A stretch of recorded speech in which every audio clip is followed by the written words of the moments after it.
Hello সবাইকে, কেমন আছেন আপনারা? আজকে রয়েছে কোনো এক রোববার ব্যাপী রচনা।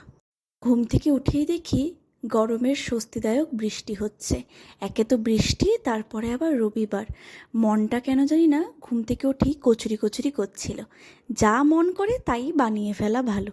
বানিয়ে ফেললাম সকালের জলখাবারের কচুরি। রবিবার মানেই মেয়েদের কাছে রূপচর্চাও। গতকালই ভিজিয়ে রেখেছিলাম হেনা। বাড়িতে তো এইসব মা বা দিদিভাই দিয়ে দিত, এখানে কে দিয়ে দিবে ভাবছিলাম।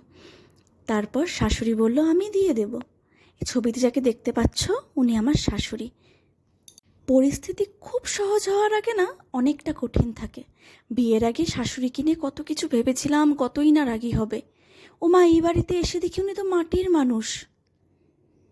নতুন সংসারের সমস্ত কঠিনতাকে উনি নিজ গুণে একেবারে সহজ করে দিয়েছেন আমার জীবনে। মামনির সাথে গল্প করতে করতেই আমার হেনা লাগানো শেষ। রবিবার মানে সারা সপ্তাহের জামা কাপড় কাচা। এই যে এক টাল জমেছে, এগুলো আজকে ধুতেই হবে। এবার 1.5 ঘন্টা ধরে এত টাল জামা কাপড় পরিষ্কার হবে।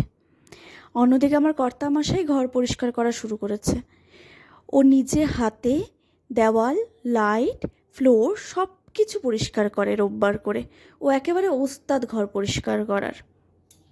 আমাদের অ্যাকচুয়ালি মনে হয় অপোজিট অ্যাট্রাকশান ছিল। আমি যতটা অগোছালো ও ততটা গোছানো।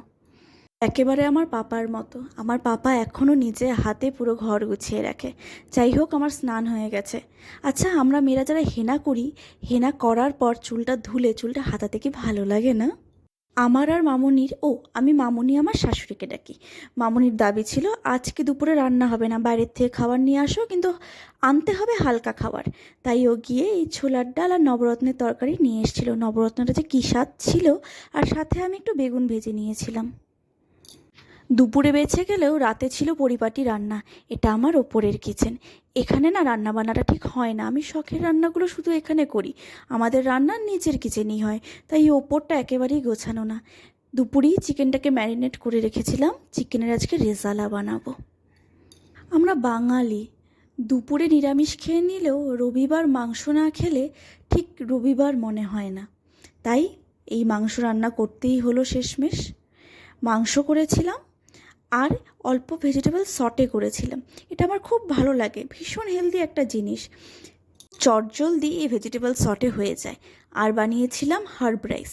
আমার ফেসবুক, ইনস্টাগ্রাম সবখানে হার্ব রাইসের রেসিপি ঘোরাঘুরি করছে। বিশ্বাস করুন, খুব কম উপকরণে কী যে সুস্বাদু হয়েছিল খেতে। টেস্ট পোলাও, ফ্রাইড রাইসের থেকে অনেকটাই আলাদা, খুব সহজে হয় এবং খুবই সুস্বাদু। এই যে আমার ডিনার। দিনগুলো খুব তাড়াতাড়ি কেটে যাচ্ছে মনে হচ্ছে। এই তো সকালে কচুরি ভাজা শুরু করেছিলাম, এখন নাইট স্কিন কেয়ারও শেষ। আচ্ছা, কাঁচা হাতে তৈরি আমার এই ভিডিওগুলো কেমন লাগছে জানাবেন। সকলে ভালো থাকবেন। টাটা।